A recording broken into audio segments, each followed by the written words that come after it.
sommes à Kinshasa, chers téléspectateurs, en République démocratique du Congo, le plus beau pays que le Créateur Dieu nous a donné. Bonjour à vous et bonsoir à vous, chers téléspectateurs, vous qui êtes là pour soutenir DRC Info Télévision, ainsi que l'émission L'Éditorial. Comme je le dis toujours, l'éditorial, c'est une tribune de réflexion, d'analyse et aussi des propositions, des solutions au sujet d'actualité, au sujet des réflexions que le jeune passe ici sur ce plateau pour en débattre et aussi trouver des solutions, comme je disais tantôt. Alors, pour ce soir ou encore ce jour, ça dépendra de l'heure que vous allez nous suivre. J'ai l'honneur et le privilège de recevoir pour vous sur ce plateau un jeune, un homme de Dieu, un serviteur de Dieu, pétri, rempli des talents. C'est avec lui que nous allons essayer justement de réfléchir autour d'un sujet du gospel congolais. C'est vrai, le gospel congolais a beaucoup de problèmes, a des réalités, des défis qu'il faut que ces derniers puissent relever. Mais comment y faire? Je pense que nous allons justement réfléchir sur ce plateau avec Dan Matt, à qui je salue. Bonjour, monsieur Herbie. En tout cas, je suis très content. Merci beaucoup d'avoir accepté notre invitation. Comment sentez-vous? La chaleur. Je me sens vraiment à l'aise. Le plateau, il est chic. Merci L'ambiance, elle est très bonne. Voilà. Et voilà. Voilà, l'ambiance, elle est très bonne. Merci à la grande équipe technique qui nous accompagne en ce jour. Je vois, ils sont tellement nombreux, je ne citerai pas pour essayer. Justement, voilà, vous comprenez. Mais elle est vraiment une grande équipe. Alors, qui est Dan Matt? Dan Matt, en bref, c'est un musicien gospel, également un écrivain et un évangéliste. Musicien chrétien, écrivain, un évangéliste. Yes.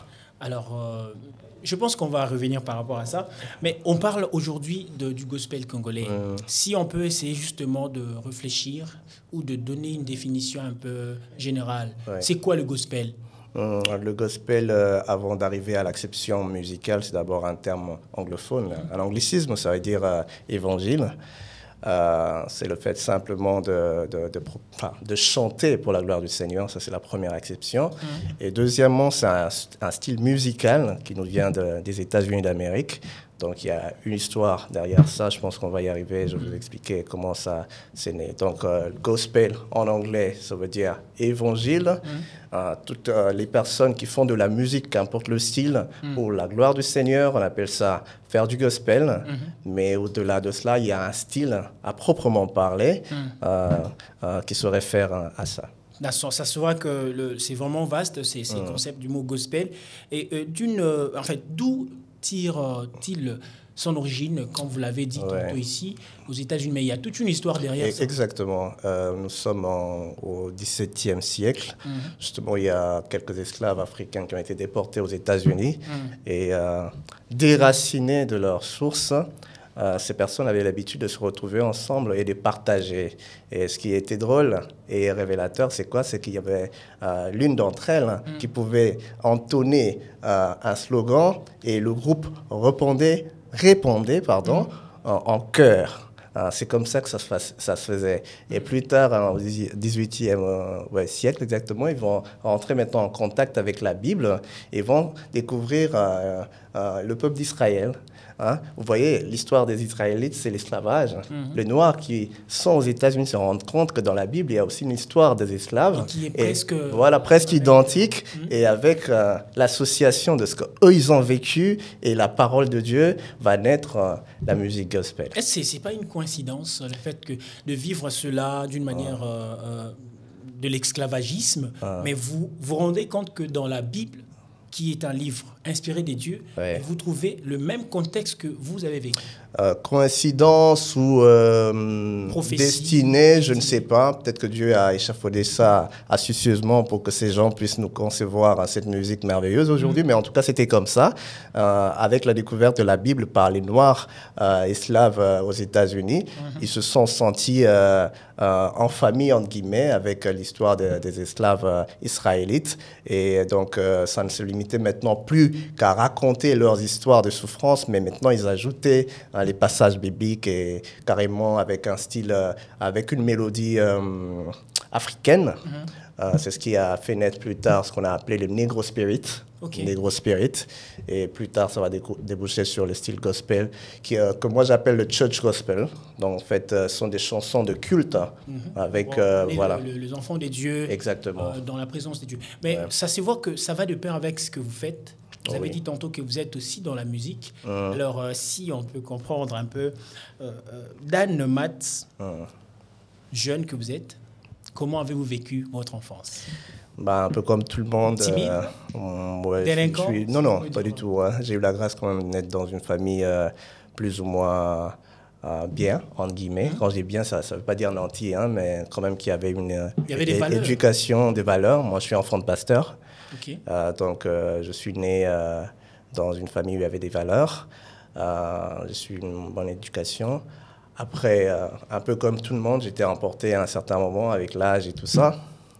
Mais je dirais qu'à la base, je sors d'une bonne éducation et j'ai vécu une enfance normale avec des ambitions qui n'étaient pas tellement claires. À cette époque-là, on était tous un peu guidés par la volonté des parents. Ils te disent « fais ça ».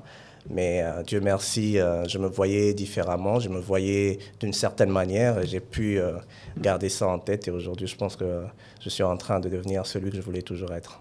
Alors, quel est le rêve que vous pensez devenir aujourd'hui, que vous pensiez ça va justement se réaliser jusque-là? Parce que vous dites bien que malgré le fait qu'il y avait le pensée de parents sur vous, mais vous avez gardé votre, je sais pas, votre destinée.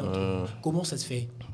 D'abord, moi, je suis un passionné de l'art, un passionné d'art. Avant de commencer à faire de la musique, je faisais du dessin. Donc, je suis né avec le talent musical aussi, mais avant, ce qui s'est beaucoup plus révélé, c'était le dessin. Donc, c'est l'amour de la chose, en fait. C'est quand tu aimes réellement la chose que tu peux faire face aux épreuves. Mais après, je l'ai dit dans une vidéo, c'est savoir qui on est. Qui on est ne se définit pas à travers les études faites, à travers le parcours imposé par la conjoncture ou les circonstances. Qui on est, c'est ce dans quoi on se définit. Ça veut dire que tu te sens à l'aise en faisant quoi. Tu peux avoir fait des études de droit, de médecine ou je ne sais quoi, mais toi-même, tu te vois en tant que qui? Moi, je me suis toujours vu comme artiste, ce qui a fait que, au-delà du fait que je sois aujourd'hui un juriste, même avocat, j'ai fait des études de droit et je suis avocat, parce que je ne me suis pas limité à une licence en droit, j'ai été au barreau, je suis au barreau, mais je me voyais beaucoup plus artiste. J'aimais ça, j'ai la passion de la musique et du dessin. Ce qui a fait que malgré les difficultés, les réalités du pays, je continuais. Et puis voilà, petit à petit, on est en train de matérialiser ça. Aujourd'hui, vous êtes en train de matérialiser ce que vous appelez passion pour vous. Yes. Alors, si on essaie un peu de basculer du côté musique proprement dite, comment débutez-vous votre parcours ou la carrière que vous êtes en train de faire aujourd'hui? Ok, depuis tout petit, moi, j'ai toujours été à cheval entre ici et les États-Unis, parce que j'ai quand même eu la grâce d'être un tout petit peu là-bas. Okay. Et donc, ma petite enfance, c'est l'américain. Ce qui a fait que depuis toujours, j'avais la culture rap, en guillemets. Parce que les Amériques, c'est toujours comme ça. Oui, il faut être toujours... J'allais à l'école primaire avec de grosses culottes. Déjà, j'avais grandi avec des baggy, des histoires comme ça. C'était ça, la mentalité. Mais c'est vraiment aux environs de... Enfin, je veux dire, c'est entre 99-2000, véritablement, que j'embrasse cet univers-là. Parce que je me souviens, en 2000, j'avais composé ma toute première chanson, rap. Et quelques temps après, je vais m'associer à un monsieur avec qui on va former un groupe. Et là, ça sera plus simplement le fait d'aimer cette musique, mais je vais commencer maintenant à véritablement la pratiquer. Donc, je dirais tout début 2000. Donc, je disais que c'était de la musique rap engagée, parce que Dieu merci, bien que je ne le faisais pas encore pour glorifier le Seigneur, mais j'avais déjà quand même une certaine moralité qui m'empêchait de verser dans tout ce qui était vulgaire. Mais voilà, j'ai continué comme ça jusqu'en 2011. C'est en 2011 que je vais migrer vers la musique gospel et je me suis dit, je ne vais pas m'arrêter qu'à faire le rap. Je vais me mettre à chanter parce que moi, en tant que pédagogue, je sais que la transmission est aussi fonction d'un certain nombre d'éléments, dont comment toucher les émotions. Et la mélodie a une très grande force pour toucher l'âme Et j'avais décidé d'aller à la chorale, essayer de développer ma voix que j'avais déjà, parce que bien que je faisais le rap à cette époque-là, je chantais déjà quand même bien. Et donc, je suis allé pour essayer de rendre ça un peu meilleur. Et puis après, voilà, j'ai commencé à faire de la musique gospel. Du rap au gospel. Actuellement, comment sentez-vous? Vous sentez à l'aise ou vous regrettez un peu le rap parce qu'aujourd'hui, le rap, ce n'est pas le rap ancien que nous constatons? Ça, c'est vrai. Beaucoup de choses ont changé. Et malheureusement, c'est pas aussi beau qu'à l'époque.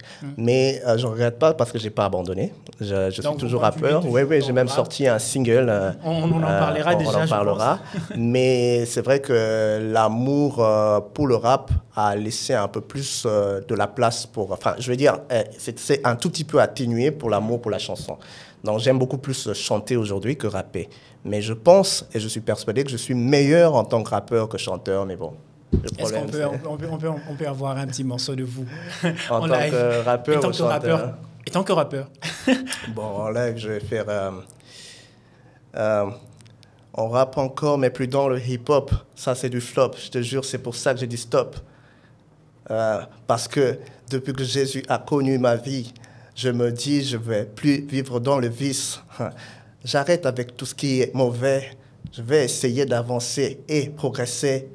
J'arrête de faire marche arrière. D'ailleurs, regarde-moi, je suis dans le ciel. J'ai arrêté avec les bêtises. Tu me regardes, je suis dit MC. Je te précise, je te dis merci parce que tu m'écoutes. Bon, ce que je fais, c'est de l'impro parce que quand j'ai commencé, j'avais oublié le texte. Mais c'est vrai, moi, je n'aime pas de prétexte. Je suis un artiste, alors je n'ai pas voulu m'arrêter. C'est comme ça que j'ai fait ce petit show.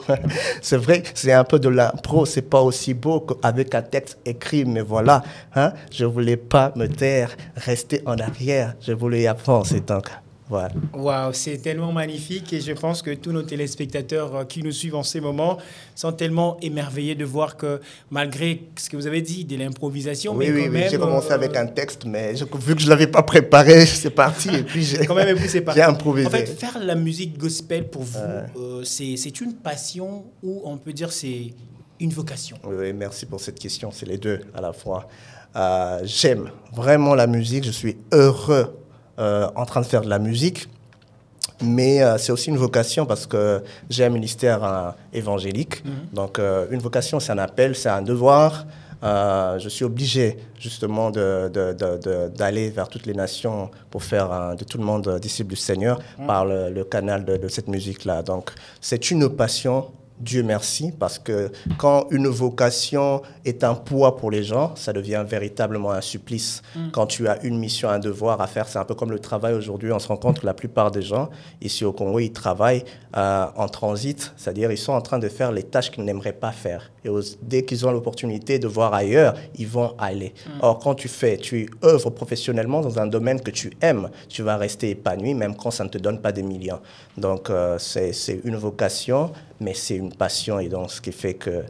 En parlant un peu de vocation et passion, vous avez relevé un point très important sur, malgré le poids de ce que vous êtes en train d'endurer, vous avez quand même accepté de rester dans ce que vous faites aujourd'hui et plusieurs personnes vous connaissent dans ça. Et si on peut dire aujourd'hui, Dan Matt, quels sont les moments sombres de votre vie? Oui, ça c'est vrai, le moment de découragement, parce que je me souviens qu'aussitôt que j'avais commencé à gagner un peu de sous en faisant du travail, dès que j'ai embrassé la carrière professionnelle, tout ce que je gagnais, je l'investissais dans la musique et ça ne plaisait pas à tout le monde. Notamment aux membres de ma famille. Ils n'étaient pas contents dans ce que je... Donc on peut dire que la famille déjà était un obstacle pour vous? Oui, c'est vrai, c'est vrai. Ils sont convaincus que j'en ai du talent, mais ils ne me voient pas en train de... Ils me voient beaucoup plus avocat. Vous voyez ce que je veux dire? Ça, c'est un écueil. Les difficultés aussi, c'est justement en termes de soutien. Parce que, comme je l'ai dit, je pense qu'on en parlait avant de commencer l'émission, la musique est très exigeante en termes d'argent. Donc, si tu es en train de faire l'autoprod, c'est compliqué. C'est-à-dire qu'après, tu sors un morceau, 1 mois, 2 mois, c'est bien, tu es suivi, et 3 mois après, tu disparais. Or, quand il y a un staff derrière toi, il y a un bon manager comme M. Bokete aujourd'hui, il y a derrière, ouais, que nous saluons en passant, un grand homme. Après, si vous avez la grâce d'avoir une structure de production, vous sentez que ça va. Mais moi, ce n'était pas ça. C'était la difficulté. C'est ce qui faisait que j'étais là depuis très longtemps, mais je sortais de morceaux et après, je rentre dans les oubliettes. C'était ça aussi la difficulté. Mais après, vous avez parlé de moments sombres dans ma vie. J'ai perdu des membres de famille. C'était très, très, très dur. J'en ai perdu un alors que j'étais en train de sortir le livre Sauver pour sauver. Et c'est dans les moments difficiles, mais ça m'a aidé justement à trouver des mots. Et le slogan Reste calme, parce qu'avant Reste calme, l'album s'intitulait Happy Birthday. Mais après ces événements-là, moi et M. Patrick Bokete, lui qui aime toujours dire restons concentrés, on s'est rendu compte que pour atteindre les objectifs, il faut être calme.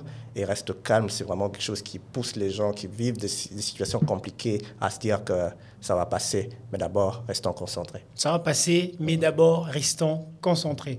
Alors, si aujourd'hui, on peut dire que le gospel au Congo, vous avez énuméré un point que j'ai beaucoup aimé, le côté sombre et les difficultés que rencontre la musique gospel ici en RDC. Ouais. Si on peut parler d'une manière générale, parce que en faisant allusion aux maisons de production, à ceux-là qui doivent vous manager, d'une manière un peu générale, qu'est-ce qui fait qu'aujourd'hui, dans le monde du gospel congolais, plusieurs jeunes qui ont aussi du talent comme vous, mais qui n'arrivent pas à s'en sortir parce que c'est très compliqué, ce qui est à la base réellement de ça? Oui, c'est le pistonnage, hein. Enfin, ces histoires de tuyaux, c'est malsain. Je veux dire, aujourd'hui, tu as beau avoir du talent, mais on ne te reçoit pas tout de suite. Il faudrait quelqu'un qui connaisse quelqu'un pour malgré pouvoir, le talent que vous malgré avez, le talent, vous savez chanter, vous avez Dieu. Ben voilà. Mais pour avancer, exactement. Je vais vous donner mon exemple. Je me souviens qu'en 2018, j'ai été dans une émission qui est très suivie à l'international. Et à l'issue de cette émission, moi, j'étais très sûr qu'après, mes vidéos passeraient sur Trace TV et je serais même sous leurs ailes. Mais ça n'a pas été le cas. Pourquoi? Parce que j'ai compris après que je ne faisais pas partie de leur groupe. Après, mes chansons passaient aussi dans une chaîne qui est une grande structure de production aujourd'hui, dont je tais le nom. J'étais sûr qu'après ça, parce que ça a été vu par des gens, j'étais sûr qu'après ça, on allait me prendre. Mais non, là, j'ai compris qu'il faut un bon management. C'est peut-être pas de la mauvaise foi carrément, mais c'est difficile de se faire introduire. Là, il faut vraiment faire beaucoup de bruit pour que certaines personnes se disent « bon, d'accord, on va le prendre » et tout ça. C'est compliqué, mais après, il n'y en a pas beaucoup. Il n'y a pas beaucoup de structures de production. Oui. Il n'y en a pas beaucoup. Et il y a beaucoup trop d'artistes. Du coup, on ne peut pas produire tout le monde. Donc, je peux comprendre que ce soit un peu compliqué. C'est ça. Donc, il n'y a pas beaucoup de structures de production. Il y a beaucoup d'artistes. Et les difficultés financières font qu'on ne peut pas tous avoir l'occasion, par exemple, de passer à la télé. Vous savez comment ça se passe, ça coûte. Les réseaux sociaux sont en train d'aider aujourd'hui, mais ce n'est pas toujours évident. Mais comment faire face à cette problématique de réalité et défis que raconte aujourd'hui le gospel congolais? Comment faire face à cela? Quels sont les remèdes qu'il faut mettre en place? Ouais, moi, je pense que je vais parler... Je vais me focaliser sur ce que moi, je suis en train de faire aujourd'hui. C'est la passion d'abord pour ça qui fait que malgré tout, je suis encore là. Donc, je demande à tout artiste qui aime, qui veut émerger, d'aimer ça. Et deuxièmement, c'est le sacrifice. Le sacrifice, c'est être capable de sortir $50 que tu pouvais utiliser pour t'acheter des baskets, pour l'emmener vers M. Herbie, afin que quelques personnes, ou deux ou trois, 5, puissent te voir. Parce que le plus important dans l'œuvre, c'est la promotion. Exactement. Tu peux avoir du talent, mais c'est tes frères et sœurs de l'avenue qui sont en train de consommer, ça ne sert à rien. Il faudrait bien, on doit passer à une étape où on doit présenter l'œuvre. C'est ça l'étape la plus difficile. Donc ça requiert des sacrifices, comme je suis en train de le dire. Après, il faudrait être humble. L'humilité te pousse à aller vers les autres, à accepter le réseautage, des associations. C'est-à-dire, tel pourrait avoir un concert quelque part et tu pourrais accepter de faire l'enlever le rideau. Tel pourrait connaître tel. Et voilà. Il fut un temps où, à cause de l'ego, on voulait pas de ça, c'est normal. Mais au jour d'aujourd'hui, il faudrait accepter ça. Et c'est cette visibilité qui, au finish, pourrait permettre à ce que quelqu'un puisse vous découvrir et vous donner votre chance. Mais justement, c'est ce qui se passe actuellement dans notre pays. Vous allez voir, vous avez parlé du réseautage, mais on remarque que ces mots réseautage-là, dans le milieu de chrétiens, parce que la musique gospel, vous avez dit, c'est pour nos chrétiens, les enfants des dieux. Yes. Mais ces enfants des dieux ne veulent pas entrer en réseautage. Oui, ça c'est vrai. C'est quoi? Qu'est-ce qui explique encore cette problématique? Mais c'est de l'orgueil, tout simplement. Et c'est pas intéressant. Moi, je pense qu'on devrait être, nous chrétiens, on devrait être modèle en tout, surtout dans ce qu'on appelle l'inclusion. Hein? Ce que vous dites est vrai. D'ailleurs, je me souviens, on était à une émission radio, on a posé la question, on m'a demandé de prodiguer un conseil à un artiste dont j'étais le nom. Je lui ai dit simplement que lui, il doit éviter d'être esselé, il doit éviter d'être dans son coin, même s'il a les possibilités de faire sa carrière comme il le fait aujourd'hui, mais c'est toujours bien d'être ensemble. Seul, on est faible, ensemble, on est une force. Donc c'est ça, je pense que ceux qui ont cette habitude-là de ne pas s'associer, c'est un problème de manque d'humilité, absence d'humilité.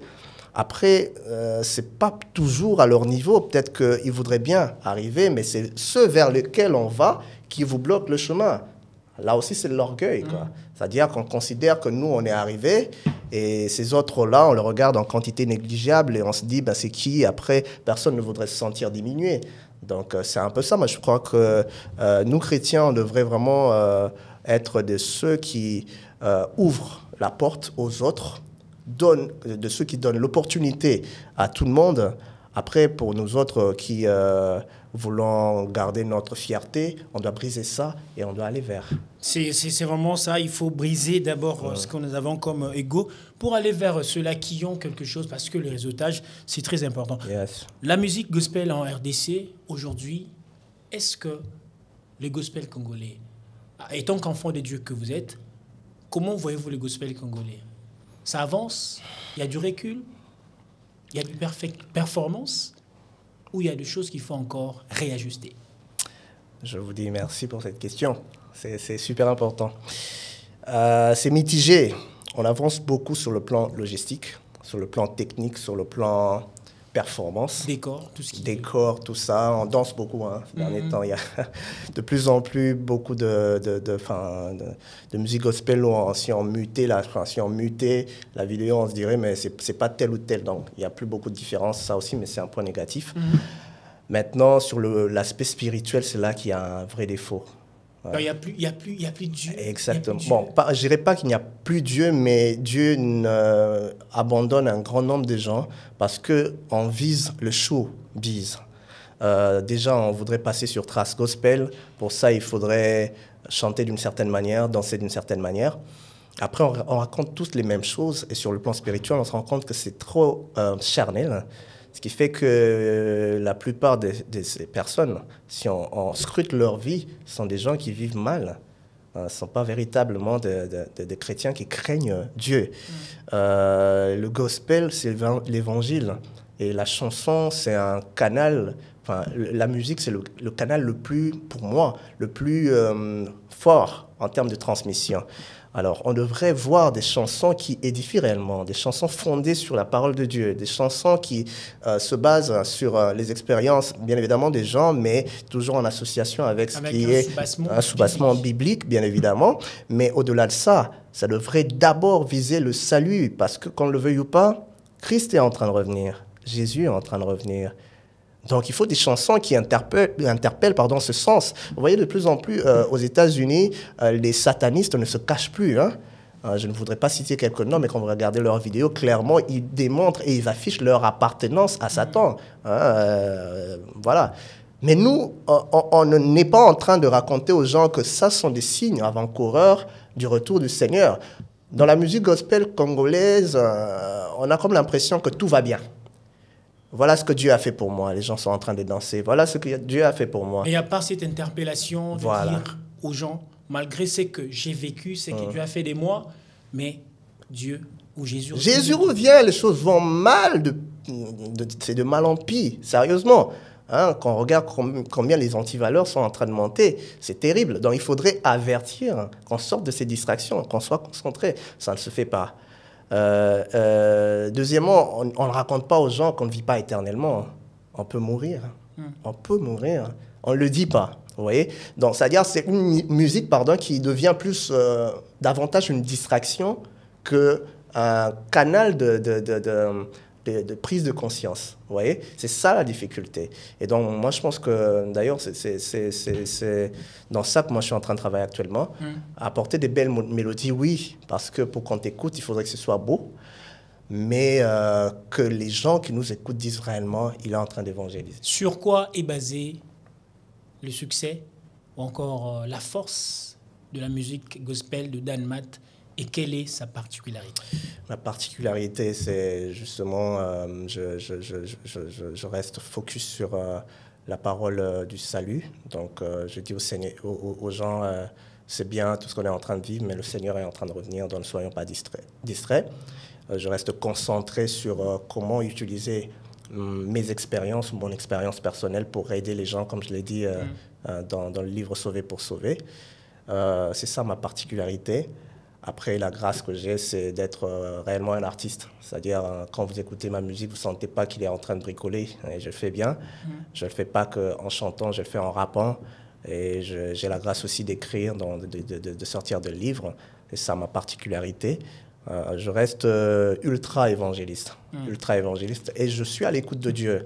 Je me souviens qu'il arrive des moments où tu calcules en fonction du succès. Tu calcules en fonction de l'environnement. Tu dis, si tu sors tel morceau là, sur TikTok et partout, on va te jouer. Mais après la prière, tu sens la voix de Dieu te dire, non, moi je veux d'abord ça. Un morceau qui me passe en premier. Parce que je dois passer en premier. Christ doit passer en premier. Vous voyez ce que je veux dire? C'est comme ça que ça doit fonctionner. Et donc, moi, je suis là pour interpeller les gens, demander aux gens de viser d'abord le salut de leur âme, c'est ça. De viser d'abord le salut de leur âme. Je crois que la régie va nous aider. On va regarder derrière quelque chose que nous avons choisi pour vous. Et je pense que Rabbi Maele, si nous parlons le même langage, va nous aider. On va regarder ça. C'était, je ne sais pas encore si c'était dans quelle occasion, mais je pense que Rabbi Maele va nous aider.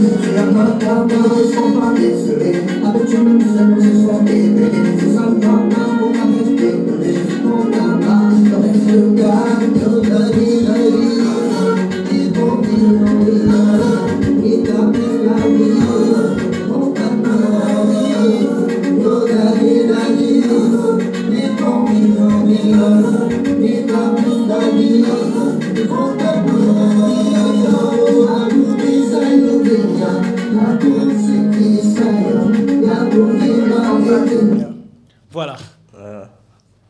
Comment sentez-vous quand vous voyez comme ça?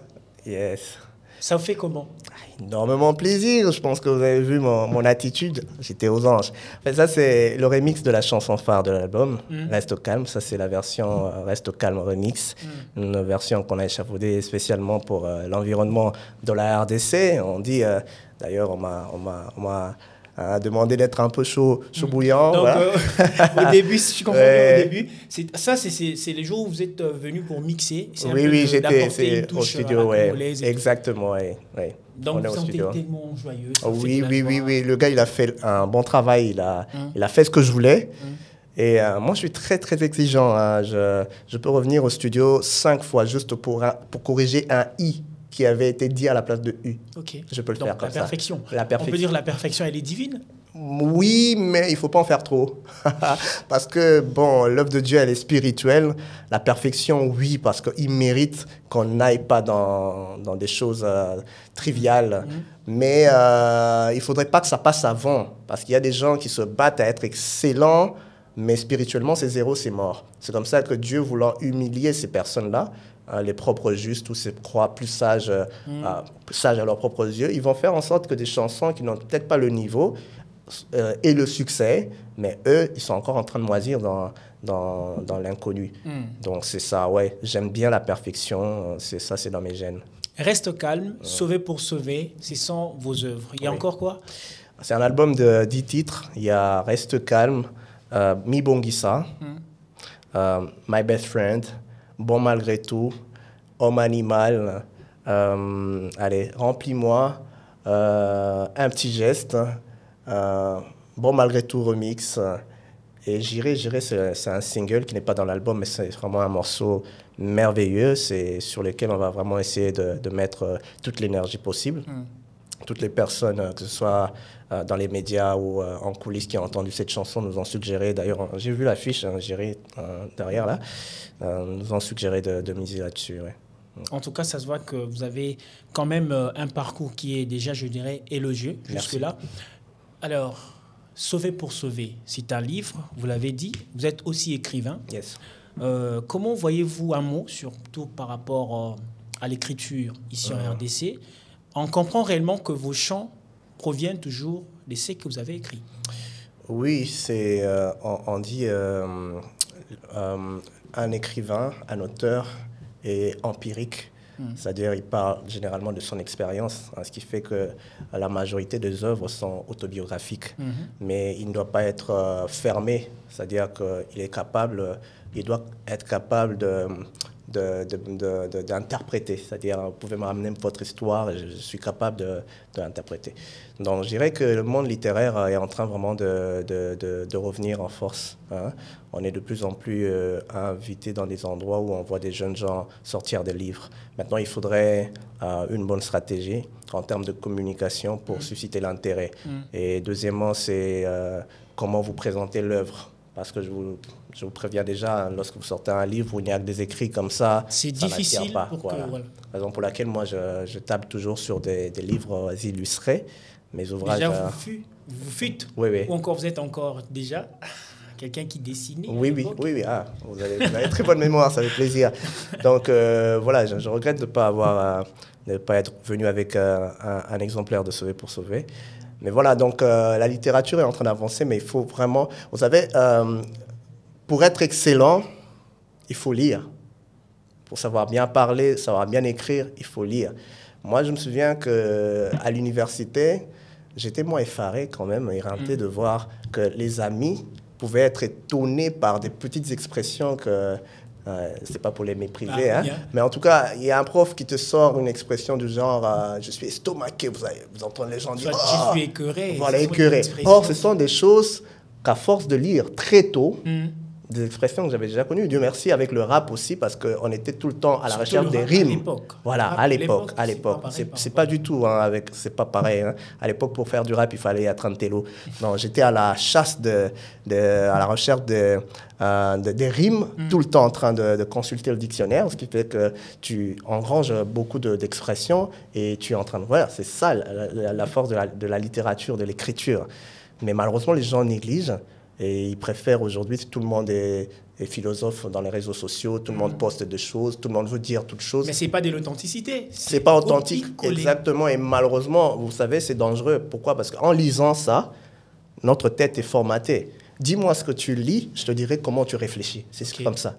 Dis-moi ce que tu lis ou tu regardes, je te dirai comment tu réfléchis. Et au finish, on réfléchit tous de la même manière. Si c'est terre à terre, on devient terre à terre, vous voyez. Donc, il faut une forte sélection et moi, je pense que l'élite, c'est dans les écritures. L'élite, c'est dans les écritures. Il y a une question qui m'est venue en tête, je pense, c'est une question, ça provient de notre discussion, un peu des kisongi, comme on le dit toujours. Quelle est votre relation avec Lexus Légal, Yann Mambo et les autres? Je vais commencer par Yann. Yann, c'est un ami avec qui on a étudié, on a progressé ensemble. Il était parmi les managers de la Ligue de Tchangou à l'époque, des banlieues. Donc, quand on était en train de se battre pour montrer aux autres que, voilà, ici... Nous saluons tous les enfants de Tchangou. Voilà. Il y a des très bons MC ici, donc on s'est battus ensemble. Voilà, aujourd'hui, c'est un grand homme, je dis merci. On n'a pas eu de relation particulière avec Lexus, mais j'ai eu quand même la chance de le fréquenter dans son studio Racine Alternative à l'époque en 2005. 2005, c'était sur Haut Commandement à la Gombe. Et j'ai travaillé avec son ingénieur de son Mas Bass, que je salue en passant. Et vous avez parlé de qui d'autre? J'ai cité que de Yannick Mambo ainsi que Lexis. Voilà. Donc parce qu'actuellement, il y a cette... je dirais que c'est une bêtise. Parce que beaucoup de jeunes, beaucoup de chrétiens, lorsqu'ils sortent du lot pour venir à Jésus, ils n'ont pas tendance à pouvoir revenir sauver pour sauver. Vivre les sauver pour sauver qui est votre livre. C'est ainsi que j'ai posé cette question-là. Parce que vous remarquez, il y a beaucoup de jeunes. On a commis chrétien, en tout cas, bango baza yangati. C'est ainsi que je vous ai posé cette question-là. Oui, mais c'est super pertinent ce que vous dites. Le Seigneur nous dit quoi? D'ailleurs, je pars d'un fait concret. Lui-même, quand il était sur terre, il était tout le temps avec ceux qui étaient mauvais, entre guillemets. La lumière, c'est pour éclairer les ténèbres. Hein? C'est ça, justement, la tristesse. Moi, je l'ai vécu, il fut un temps à l'université où tu es dans un groupe chrétien, on ne veut pas te voir avec les autres. Et à la fin, on te dit des choses du genre, mais on n'arrive pas à te situer, t'es où? C'est mal. Il faut revenir leur parler de Jésus. Maintenant, il ne faut pas revenir pour en faire des amis juste comme ça, parce que l'ombre et la lumière ne cohabitent pas. Exact. Quand tu reviens vers tes amis, c'est pour les sauver, puisque toi, tu as été sauvé. Donc, il faut cette opération retour-là, leur dire, voilà, on était dans ça, regarde les conséquences. Aujourd'hui, Dieu merci, voilà comment moi, j'ai réussi à m'extirper d'un danger.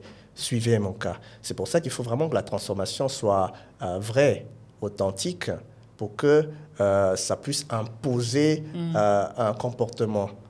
Que tu ne sois pas un mythomane. Hein. Tu es en train de dire des choses, mais après on te voit dans une terrasse quelque part en train de faire exactement les mêmes choses. Non, il faut qu'on sente réellement le besoin de devenir comme ça. Donc, sauver pour sauver, revenir vers ceux avec qui on a vécu.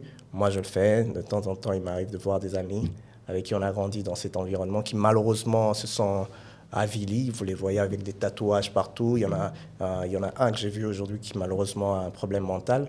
Et il y en a un autre qui est amaigri, voilà, avec tout ce qu'ils ont eu l'habitude de fumer et tout. Donc, il faut leur parler de Jésus, leur dire qu'il y a un chemin voilà, qui peut nous changer. Ouais. Il faut leur parler de Jésus. Il y a un chemin qui peut le changer. Monsieur Dan le fait par la musique, par le rap, les gospels. Donc, il faut aussi que nous, étant chrétiens que nous sommes, il faut quand même incarner ces valeurs-là. C'est très important. Le gospel congolais, vous l'avez dit ici tantôt, a beaucoup de défis à relever, a beaucoup de réalités. Entre autres, les chrétiens ne sont pas authentiques. Ils veulent plus satisfaire le public que Dieu. Oui. C'est la vraie réalité. Pas tout le monde, hein. Pas tout le monde. Après, on va me dire, mais ils font pour qui non, il y en a quand même qui essaient de bien faire les choses. Mais il y a une partie qui est quand même assez majoritaire. Malheureusement, oui. Vous avez la caméra devant vous. Qu'est-ce que vous direz à l'Église du Christ, ici en République démocratique du Congo, d'abord? Oui, Église du Christ en République démocratique du Congo, le temps leur est grave. Le Seigneur Jésus-Christ est en train de revenir, on est en train de voir les signes, on est en train de voir la montée de la folie du monstre cornu, du diable. Je voudrais qu'on essaye de sortir de ce carcan qui malheureusement aujourd'hui est plus caractérisé par l'égoïsme. Je parle, moi, des églises sérieuses, des églises où on parle de la crainte de Dieu, où on parle de la sanctification, ce genre de choses, mais on voit qu'on le fait dans la plupart... Enfin, actuellement, on le fait sans amour. On vise l'expansion de son nom. De plus en plus, on parle d'extension, on parle de ci, on parle de ça. Non, je crois qu'il est temps qu'on se réunisse, qu'on réfléchisse sur les stratégies évangéliques. Il y en a qui, lorsqu'ils parlent de sauver des vies, de gagner des âmes, en réalité, c'est multiplier l'effectif de leur église. Ça ne se passe pas comme ça, on ne vient pas faire du prosélytisme. Il s'agit de multiplier des opportunités de faire des campagnes partout, sur nos avenues, dans les marchés, pour que les gens soient sauvés. Le Seigneur a besoin de sauver l'Église, pas une Église locale, mais l'Église universelle.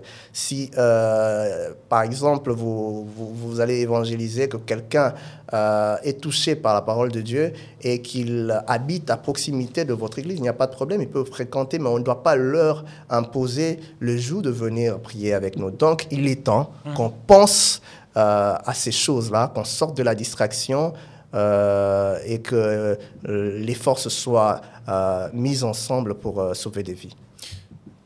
Vous avez aussi la jeunesse qui a besoin d'une motivation, une motivation pure. Yes. Parce que vous êtes jeune, on a parlé du gospel. Que direz-vous au gospel congolais un mot aux serviteurs de Dieu, aux chantres de l'Éternel et aux jeunes qui voudront bien embrasser cette carrière? D'abord, mon mot au gospel, aux gens qui font le gospel, les amis, soyons sérieux, soyons vraiment sérieux. Moi, je ne suis pas dépositaire du sérieux, mais je pense que même quand il nous arrive de fléchir, lorsqu'on sait qui on est, lorsqu'on sait qu'on a été appelé pour un devoir, une mission tellement supérieure, on doit se relever. Donc, vérifiez, choisissez les textes qui auront un impact puissant et essentiel dans la vie des gens. Arrêtez de ne faire que raconter les belles choses, à croire que tout va bien alors que les choses vont de mal en pis, comme je l'ai dit. C'est vrai, on peut raconter ça, dire que Jésus change, il donne de l'argent, il donne ceci, cela. Mais ça, tu peux le dire seul en chambre aussi, pendant l'adoration. Mais en réalité, ce qui prévaut aujourd'hui, c'est le danger qui, de plus en plus, est en train de nous étreindre. Et on a besoin d'avertir.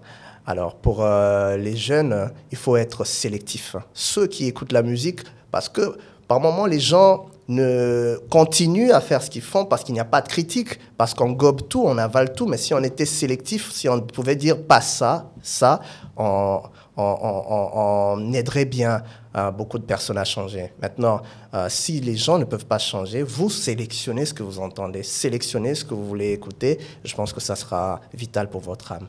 Sélectionnez ce que vous voulez entendre, je pense, ça sera vital pour votre âme. C'est sans le mot, le phrase tellement touchante de Dan Matt, qui était notre invité pour cette émission, l'éditorial. Je rappelle qu'aujourd'hui, nous avions eu à parler d'un sujet très intéressant, le gospel congolais, les réalités et ses défis. Je pense que vous avez vu quand même, nous avions eu à étaler ensemble avec mon invité, il a étalé comment est-ce que le gospel congolais est en train justement de patiner avec des difficultés, mais quand même, malgré des opportunités d'améliorer, de changer les décors, mais il faut que le fond puisse changer, parce que le fond, c'est le plus important. Amen. La forme, c'est éphémère. Amen. Donc le fond, c'est avoir Jésus, chanter pour la gloire des dieux. Amen. C'est vrai, j'aimais ce qu'il a dit. L'adoration, c'est dire en cachette ce que Dieu a fait pour vous. Mais en public, il faut dire ce qui est l'essentiel. Évangéliser, dire aux gens, laissez ça, faisons ceci. Je pense que ça sera pour la gloire des dieux, parce que Jésus revient bientôt. Je dirais un mot pour finir. Il est tellement possible, chers téléspectateurs, de faire briller ses talents et aussi défendre valablement ses talents avec Jésus-Christ. Merci, M. Dan. C'est moi qui vous remercie, M. Herbie. En tout cas, merci à vous, chers téléspectateurs. Merci à la grande équipe technique qui nous a accompagnés en ce jour. J'aime toujours dire, aujourd'hui, qu'est-ce que je peux dire? En fait, merci à vous, merci à Dieu, parce qu'on a parlé de Dieu aujourd'hui. Yes. Et que Dieu bénisse la République démocratique du Congo et Dieu bénisse le gospel congolais et la jeunesse congolaise. Au revoir. Au revoir.